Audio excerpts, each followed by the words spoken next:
Merci pour la parole. Est-ce que madame parle lingala ou on reste en français? Malheureusement, aujourd'hui, les questions se poseront en français. Je répondrai évidemment aux questions en lingala. Sur votre reste plateau, en français, il n'y a pas de souci. Alors, je suis curieux, je reviens par rapport à la question des FDLR. Je veux savoir la neutralisation des FDLR et les désengagements des troupes rwandaises. Ce seront concomitamment, où il faut d'abord finir avec la neutralisation des FDLR avant et le début du retrait des troupes rwandaises. Ça, c'est la première question. La deuxième, pourquoi avoir quitté le cadre multilatéral pour une démarche bilatérale dès lors que plusieurs pays interviennent dans la crise sécuritaire en République démocratique du Congo? Et puis pour terminer, pourquoi avoir quitté les cadres multilatéraux? Quel cadre multilatéral la ministre d'État demande? Pour avoir un peu plus de précision sur votre question. C'est-à-dire, bien avant, il y a eu... EAC SADC. Exactement. Évidemment. Parce qu'avant ça, il y avait loin. Exactement. Alors pour terminer, j'aurais bien voulu qu'on lise dans l'accord le point 6. C'est de là que je ressors ma question. Le point 6, alinéa 1, intégration bilatérale.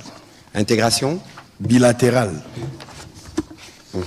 Dans le cadre, le parti lance et barre ou élargisse la coopération sur des priorités communes, telles que la gestion des parcs nationaux, le développement hydroélectrique, les dérisquages des chaînes d'approvisionnement en minerais, la gestion conjointe des ressources dans le lac Kivu et des chaînes de valeurs minières transparentes et formalisées de bout en bout, de la mine au métal transformé qui relie les deux pays en partenariat, les cas échéants avec le gouvernement et investisseurs des États-Unis.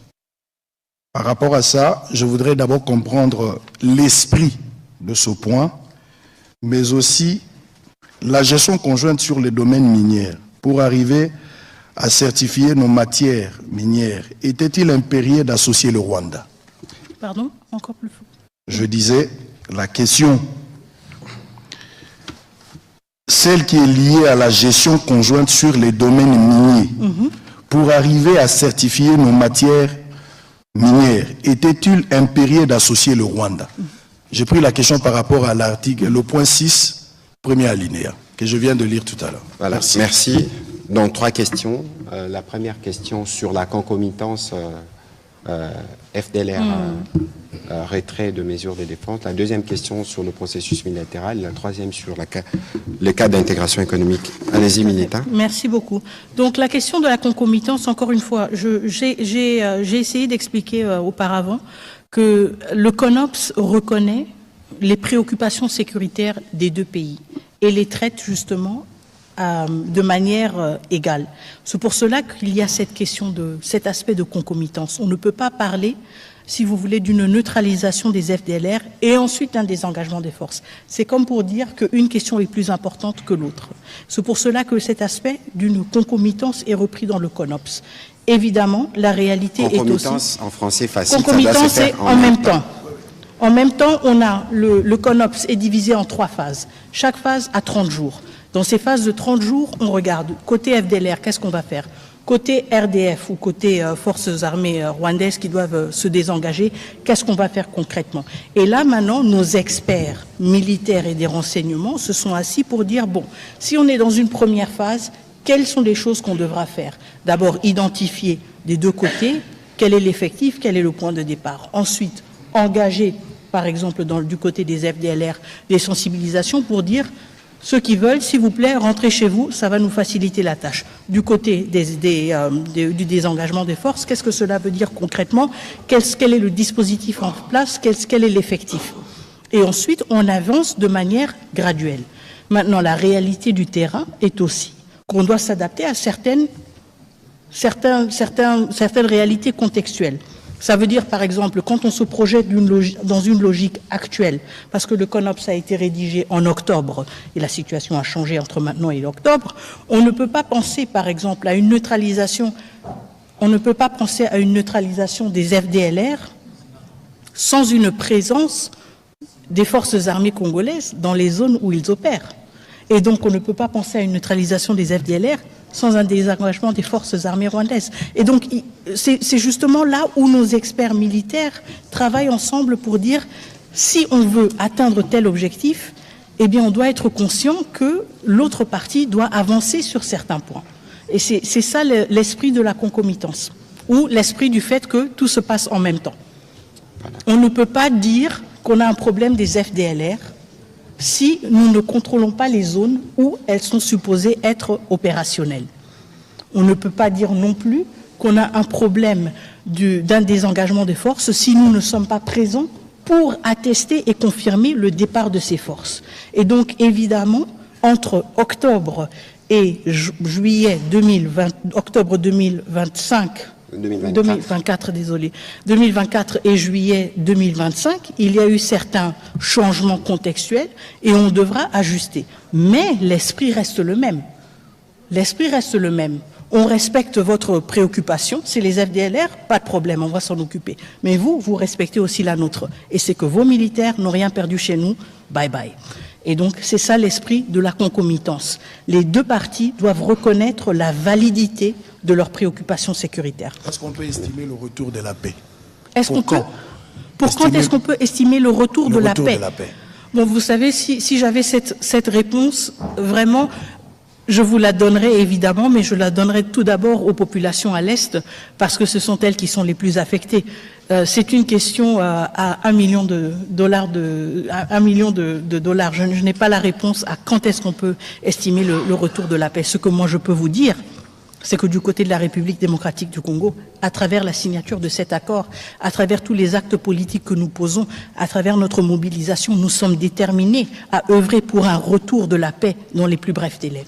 Maintenant, la responsabilité, c'est une responsabilité partagée. Voilà, la question sur les multilatérales. Oui, la question sur le multilatéral. Donc, pourquoi est-ce qu'on n'a pas continué dans le cadre SADC-EAC? Bon, vous savez, à un certain moment, il y a eu des engagements à plusieurs niveaux. Vous vous en souviendrez. On a eu d'abord le processus de Luanda. On devait avoir un sommet. Et le président Kagame n'y a pas participé. On a eu ensuite plusieurs tentatives au niveau de la sous-région de trouver une solution. Il y a eu plusieurs accords qui ont été signés, plusieurs décisions, mais il n'y a pas eu de matérialisation.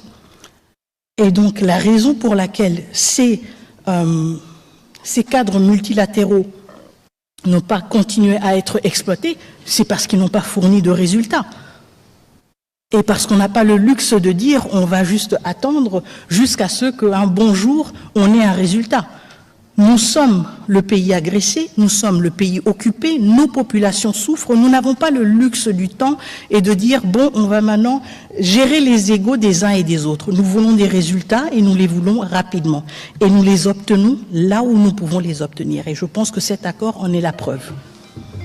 La troisième question, alors c'était sur le point 6 justement.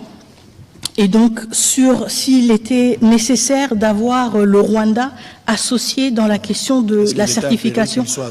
Oui, dans la certification. Donc, en fait, ce volet, c'est un accord quand même structurant de l'accord. C'est un aspect structurant de l'accord. Il propose transformer les questions sur lesquelles nous avons souvent eu des conflits en zone de coopération. Et donc l'idée, c'est justement d'aller d'un contexte dans lequel on s'accuse mutuellement vers un contexte justement où il y a plus de transparence et plus de visibilité. Quand il s'agit de la certification, il ne s'agit pas que du fait que le Rwanda va maintenant certifier nos minerais ou que nous allons certifier les minerais rwandais. On s'appuie sur les mécanismes qui existent, sur les mécanismes par exemple de la CIRGL pour dire justement si nous voulons que la question des ressources naturelles ne soit plus une question épineuse, si nous voulons aller au-delà des accusations mutuelles des uns et des autres, vous avez pris les nôtres, vous les vendez comme les vôtres, etc., nous devons renforcer cet aspect-là des mécanismes qui existent déjà au niveau de la région, à savoir les mécanismes aussi de certification. Et ça veut dire que, forcément, nous devons travailler ensemble avec le Rwanda, tout comme nous devons travailler avec d'autres pays de la région. Quand vous regardez la CIRGL, elle ne se limite pas au Rwanda et à la RDC. Mais elle a justement le mécanisme qui est le plus utile, si vous voulez, et le plus probant pour cette question de certification et sur lequel je pense que nous allons devoir nous appuyer. Et donc pas exclusivement RDC-Rwanda, mais justement dans un caractère régional qui va bien au-delà. La question, c'est qu'ici, il s'agit d'un accord entre les deux pays. C'est pour cela qu'on parle explicitement des deux pays. Alors, je vais être plus concret sur cette question pour éviter justement toute ambiguïté. Le lac Kivu, nous avons le gaz dans le lac. Le lac qu'on les partage. Comment voulez-vous que sur la gestion du gaz qu'il y a dans le lac, un peu comme on a les pétroles dans les Graben albertines avec l'Ouganda, qu'il n'y ait pas des interactions? Première question, premier exemple. Deuxième exemple, le massif du Virunga, le parc de Virunga. C'est les mêmes massifs. Évidemment, il est plus grand, plus important à RDC et plus petit au Rwanda. On a des familles des gorilles qui vivent comme des humains. Lorsqu'il y a de coups de feu, ils se déplacent. Ils traversent dans les mêmes massifs pour se retrouver. Donc, vous voyez que c'est les questions qui ont été abordées ici, c'est des questions qui nous lient. Nous connaissons tous les motivations de la guerre. Vous avez vu qu'on a sanctionné la raffinerie des Gasabo au Rwanda par l'Union européenne parce qu'elle raffine de l'or qu'il n'y a pas chez eux. Et donc ici, il faut s'assurer que nous avons pris toutes les précautions qu'il faut. Souvenez-vous de ce que la Mineta a dit précédemment ici. Nous sortons de 30 ans des conflits. Nous avons de millions de morts. Et donc, même si nous devons nous engager dans le cadre d'un partenariat économique, cela ne peut jamais se faire sans tenir compte de tout ceci. Et donc, Israël Mutombo, soyez bien apaisés sur le sujet. Ce qui a été abordé ici, c'est des choses qui sont vécues au quotidien et pour lequel nous, comme République démocratique du Congo, dans le cadre d'une paix restaurée, on ne peut que voir comment mieux faire. On a parlé d'électricité aujourd'hui, même aujourd'hui, Sénélac. Je vous ai donné l'exemple du Sénélac, du courant qui est produit Ruzizi en RDC, mais qui est donné au Rwanda et au Burundi dans le cadre d'un projet d'intégration qui a été mené par la CEPGL. Donc ici, il faut bien lire ce qui a été dit et le garder dans le contexte précis parce que vous avez des exemples des réalités qui sont déjà vécues sur terrain. On va prendre la prochaine question aussi. Comment nous sommes arrivés à signer l'accord avec le Rwanda alors que la démarche était celle de rechercher la sécurisation? Je crois que ici, Israël, on ne va pas refaire l'émission. La Mineta a dit que c'est un accord de paix. On a signé un accord de paix. Dans cet accord, on a énoncé des principes, notamment le principe de l'intégration économique. Et dans les principes d'intégration économique, on a parlé d'une intégration régionale, on a parlé de ce qui est bilatéral en partant de l'existant. Il faut bien comprendre cela pour que cela ne soit pas un élément de confusion. On aura l'occasion, je viendrai sur votre plateau pour aller plus en détail, parce que je pense que vous-même, vous avez des susceptibilités sur le sujet. Mais ici, comme le président de la République l'a dit en début de cette émission, aucune ressource de la RDC ne sera brandée. Madame Alexandra Branjon, allez-y s'il vous plaît. Et puis ce sera Eric Izami.